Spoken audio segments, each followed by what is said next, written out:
Solid oh. Kaya may labas. Ayan oh. Okay. Sarap, dumikit yung ano. Yung lasa buong buo siya. Buong buo yung lasa ng pork. Tapos yan guys, after that naman, dito naman puro pababa na siya. Kaya madami siyang waterfalls kasi mataas din talaga siya eh.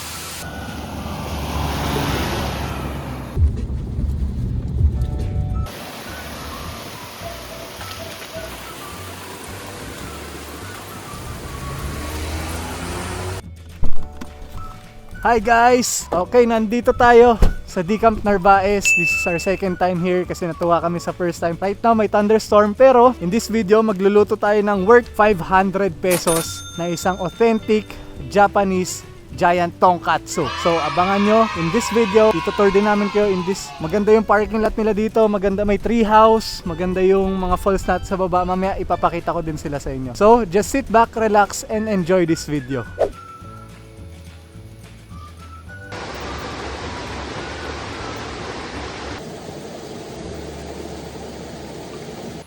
Okay guys, so this is it, yung authentic Japanese tonkatsu natin. As you can see, naka-plating pa tayo. So the tonkatsu with the sauce, and then we have the special coleslaw na timplado, and soft na scrambled egg natin sa taas ng kanin. Okay, so una sa lahat, Kit, ano ba yung naging process natin ng pagluto dito? Sa pork? Yes, bakit siya naging special bro? Kasi ang kinuha natin part is yung lean part. Yung lean so, hindi natin siya pwedeng irektang iprito. Okay, so Then, ano mo nang gagawin? Ang ginawa natin, yung tinanong mo ako kanina, di ba? Yes. Kung yun doon sa bakit pinakulungan ko na nakabalot siya sa plastic. Ang tawag kasi doon is sous vide. Sous vide, okay. It's a Italian style ng pag hindi siya binoboil. Ang pagboboil kasi is ilalabas niya, i-extract niya yung flavor. Okay, So, pag binalot mo siya ng plastic, nang pinakulong mo siya, yung flavor niya mas papasok pa sa meat. mas nagiging savory siya, bali. Okay, tapos syempre yung breadings natin. Normal lang, flour, normal egg, lang. breadcrumbs. So yung nagpa-special dito basically is yung pag-sous vide natin. Yes, yung pagpalambot ng lean part ng pork. Yes, sous vide natin no, as if may Ginawa alam ko ka, no? talaga. Anyway, so yan na nga, taste test na natin. Mukhang close up natin ng konti bro. Okay. Ayan oh. Okay. May crunch pa, no? Sarap, dumikit yung ano, yung lasa buong buo siya. Buong buo yung lasa ng pork. And then yung breading hindi siya nagbibitak-bitak. So yung pag, ano bang pag-prito natin dito? Yung Flour, egg, and breadcrumbs na procedure. pero high fire. Hindi naman sa ano, tamang ano lang, deep fry. Tapos samahan ko pa ng scrambled.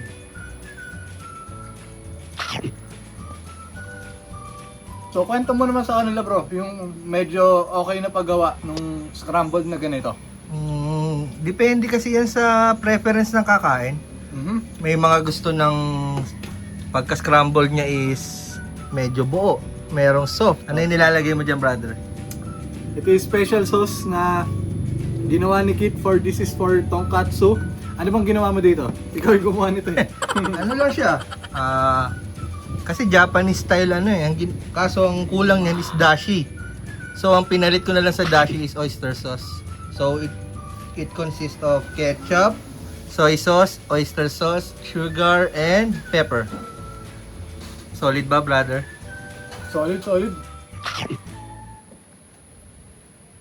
So nasan ba tayo ngayon, brother? Well, as mentioned earlier, nandito tayo sa D-Camp Narvaez, which is napuntahan na rin natin dati. And talagang natuwa tayo dito sa place nila dito. So ngayon dito, parang medyo pangit talaga ang weather natin this week, no? Well, basically, 7 days nang may mga bagyo and habagat rains. Pero yun nga, talagang lusong pa rin tayo. Palaban tayo eh. Napalaban ka ba kanina? Saan? Sa baha? Oo, sa baha. Lumaban tayo sa baha. But anyway, yung coleslaw. Ayun yung sinabi mo hindi ka sanay kasi may pepper, no? May pepper, may para siyang may spices yung dating. Para siyang may konting anghang. Which is tamang-tama, nagbi-mix lang siya ng lasa dito sa ano. For me, para sa omelette, okay siyang i-mix. And dito sa tonkatsu natin. Very crispy. Tignan niyo yung inside. So tingnan niyo guys. didikit talaga yung ano eh. Yung... Kasi Brad, hindi yan yung normal na patong-patong lang. Mhm. Kailangan ipe-press mo siya pag inano mo yung breadings natin. Yung, lalo na yung breadcrumbs. So pag binaba mo siya dun sa oil, medyo Hindi. ipe-press mo Bali, siya. ipe-press mo siya habang nilalagay mo yung breadcrumbs. Okay. Para mas solidify siya dun.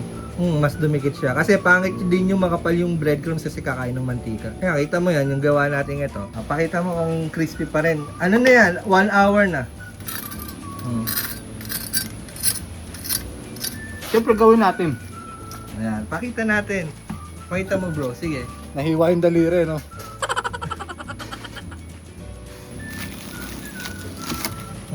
Shit. Bro, bawal magbura. Marunong ka pala gumamit ng kutsilyo, no?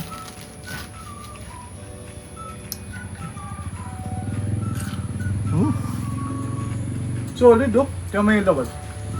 Moist pa rin, no? Kahit hindi siya dry, kahit deep fry, no? Para siyang may konting fat. Marunong ka na magluto, Brad, ah. Susunod kaya ikaw na. Ikaw, Kate, taste test mo naman isa, bro. Para at least yung opinion mo naman. Ikaw ako isa. Kuha ka. Kinamay. Hindi siya yung malambot na pork, no? Parang liempo. Yun nga eh. Ano siya, parang hindi siya chewy eh. Biteable na kayang kainin ng durugin ng ngipin pero hindi siya yung nasisira, no? Yup. Para siyang ano, kasi nga ito yung lean part, di ba? And guys, wag mo yung nire-rectang iprito yung shoulder. Kasi pag pinrito nyo ng rekta, matigas talaga siya. Ano lang namin, kumbaga ginamitan namin ng cheat code yung pork para lumambot. Pero kita mo bro, may mga litid pa eh, no? Na konting litid. Ano yung ganun talaga sa mga shoulder part? Ano yun, Brad, eh? Kasi mahilig din ako manood ng mga about sa mga cooking, culinary. Then, kahit sa school nga, hindi pinag-aaral yung mga suvi-suvi na yan. May mga, lalo na yung ginagamit sa mga steak para sandali mo lang siya iluto. Melt in your mouth na. Okay, so yung lasa niya, compact pa rin. Kasi pag binoil mo siya, nag-extract talaga yung flavor. Kumbaga sa atin, sa tubig. Ito talaga napansin ko agad, unang kagat, parang full pork experience siya. In a way. Then yung sauce mo, no, not very powerful. Parang gusto ko nga ihalo sa kanin yung sauce eh. Sige, marami yan. Ayun pala, meron din yung white onion for sweetness. Kasi dapat nilalagay namin dyan is onion leeks kaso wala kami mahanap. Hindi naman kami pwedeng maghanap sa Bagyo. Guys, thunderstorm na naman. So please, like, tapos comment kayo below if may mga insight kayo about mga ginagawa natin or mga gusto nyo na puntahan namin or itry lutuin. And share it with your friends if sa tingin nyo na, yun nga, medyo natuwa naman kayo sa vlog natin. Ito, sarap talaga ng ano, scrambled egg na ano. Sa experience mo, okay ba? Solid siya bro. Kahit yung sa tonkatsu, sa scrambled potato, yung paano mo tinimpla naman to? Wala, ano lang yan, cabbage, mayo, salt, pepper. Marami lang yung pepper. Kasi fatty yan, pre. Kailangan mo talaga ng acidity para hindi ka maumay. Kasi deep fry, kailangan mo ng ganyan, acidity. Kumbaga pantanggal umay siya, pangpalat mo. Tamang mix ng lasa, no? This one ba bro is ano, Japanese talaga? Yung tonkatsu and yung ganyan. Kasi Yung gantong style. ganyang style. Kaso, ang inano natin, dapat nasa bowl yan, pre. Inano natin, hindi kasya. Dapat nasa bowl. Oo. May bowl naman tayo yung ano ah. Hindi, Brad. Kumuha ka ng isang slice natin. Pakita mo kasi kung gaano kalaki yung katsu mo. Oo nga, tingnan mo naman yung kamay ko. Oo. Ilagay mo sa mukha mo, Brad. Para makita. Hindi, yan. Ayan, oh. O, di ba? Sarap yung dito, may mga konting fatty part. Hindi pa nadudurog yung fat, no? So, kain ka na, boy? Ikaw, Sige, kain na tayo. kain tayo bro. So, mamaya, guys, itutour namin kayo. May, kasi dati pinuntahan namin dito is yung mga falls, no? I-try natin naman yung mga accommodations nila dito. Yes, kasi may mga common areas sila dito. Pwede kayo mag-bonfire, may konting event. Tapos malawak building, din naman yung pwede. parking. Oh, very good for team building yung lugar na to. Sige, guys. So, kakain muna kami. And sana na-enjoy niyo yung ginawa namin pagkain. Uy! Uy, may kumuha. A few moments later. Okay guys, so itutur naman namin kayo dito sa mga common areas ng Decamp Narvaez. Basically, pag galing kayo sa kalsada, yun yung gate niya, so pababa siya. Pero may parking area tayo doon, tapos may konting tree house na yun. Actually, doon kami na sumilong muna since bumagyo. Tapos, here naman yung ano natin. Yung mga common areas, actually pwede daw mag-event dito. May mga ano tayo dyan, may mga tent, may mga pwedeng ipag-bonfire. Tapos andun yung mga restroom natin, pati yung mga paghugasan ng mga dishes natin. Oh, maganda rin siya for team building, pre. Yes, 14 building siya. Ito bro, check natin yung ano. So basically may signboard pala tayo dito. So toilet and bath, camp area B is here or sa baba. Tapos swimming pool, may swimming pool sa baba. And yung river and waterfalls is nasa baba. So tara, dito yung area na para sa pababa ng waterfall.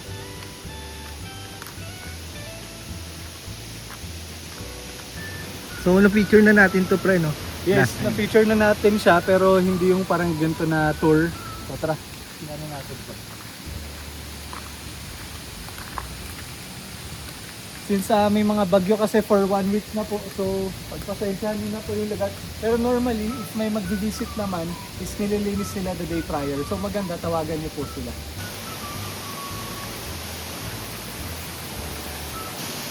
So basically, ito yung first waterfalls nila. Then, dyan galing yung tubig para may stream siya dyan. Tapos pababa dito. Ito yung waterfalls na may Mama Mary.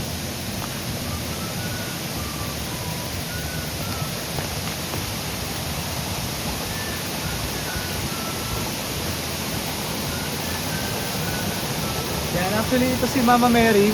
Tapos yun yung pababa niya dyan. This is my favorite part of this place. So kahit umulan, hindi siya ganun kadulas dito, which is very nice. Tapos yung steps natin, medyo flat talaga yung surface and coarse siya, hindi siya yung madudulas kayo.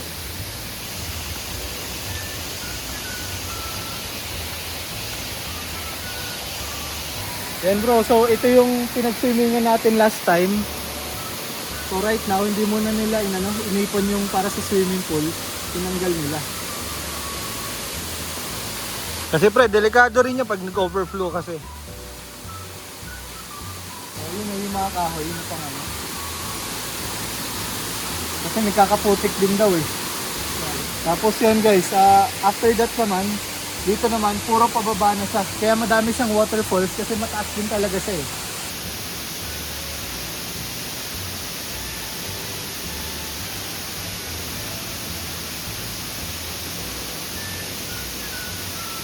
Okay guys, so that is it. Hopefully may natutunan kayo sa niluto namin na Japanese authentic giant tonkatsu. And by the way, if naghanap kayo ng collagen, nagluto din kami ng chicken feet. Parang inadobo na rin namin. Tamang papak lang habang nagka-camp. So madali lang din siya lutuin. Anyway, thank you so much for watching. Please like, subscribe, tapos i-share nyo sa mga friends nyo na sa tingin nyo magagamit nyo din yung mga napanood nyo dito sa video na to.